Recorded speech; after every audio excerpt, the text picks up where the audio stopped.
المشكلة إن الرسائل اللي جات لنا كانت من آلاف السنين.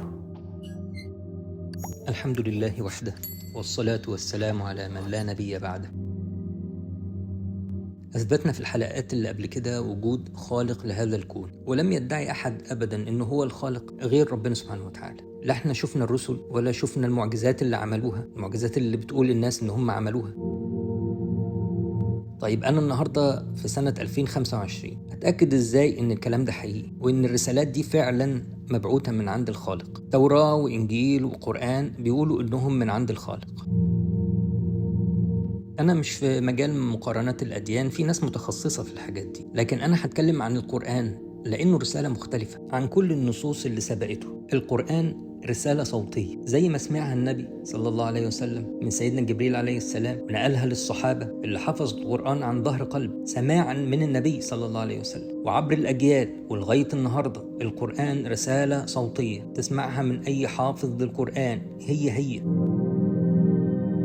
فلما قال ربنا سبحانه وتعالى إنا نحن نزلنا الذكر وإنا له لحافظون، ربنا حفظ القرآن في قلوب المؤمنين. روح لأي شيخ كده قول له هسمع عليك القرآن، لو غلطت في تشكيل مش في حرف ولا في كلمة، لو غلطت في تشكيل هيوقفك وهيصحح لك. رسالة أوديو جاية من المنبع صافية لا يمكن يكون اتغير فيها حرف واحد. طيب الرسالة الصوتية دي اللي يستحيل معاها التحريف، ايه اللي يأكد لي انها من عند الخالق سبحانه وتعالى؟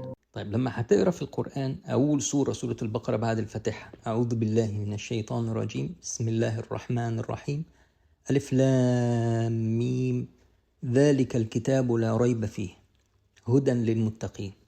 ده الكلام ده فعلا يليق بعظمة خالق فعلا.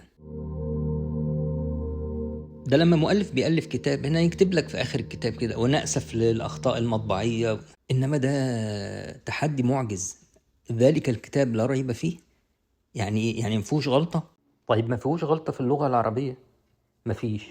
ده نزل على قريش أساطين اللغة وفطاحل الشعر والبلاغة، لو كانوا لقوا فيه غلطة واحدة في اللغة ما كانوش سكتوا، ده كانوا فضحوا الدنيا وكانت فرحتهم بقى، ده احنا اهو مسكنا له غلطة اهي، محدش قدر يفتح بقه.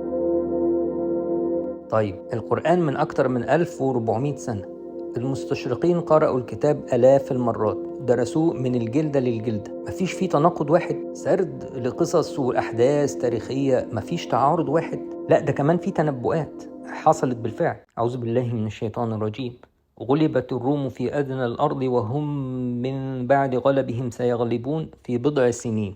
انت عارف الآية دي معناها إيه؟ الآية دي بتتكلم عن إنه في خلال من 3 ل9 سنين هيحصل حرب بين أكبر قوتين عظمتين في ذلك الوقت، الفرس والروم، وكمان الروم هي اللي هتغلب. ده كان ممكن أصلا في خلال من 3 ل9 سنين إنه ما يحصلش حرب أساسا، وده لوحده كان كفيل بانتهاء الرسالة دي تماما، لأنه أنت قلت إن هيحصل حرب ما حصلش.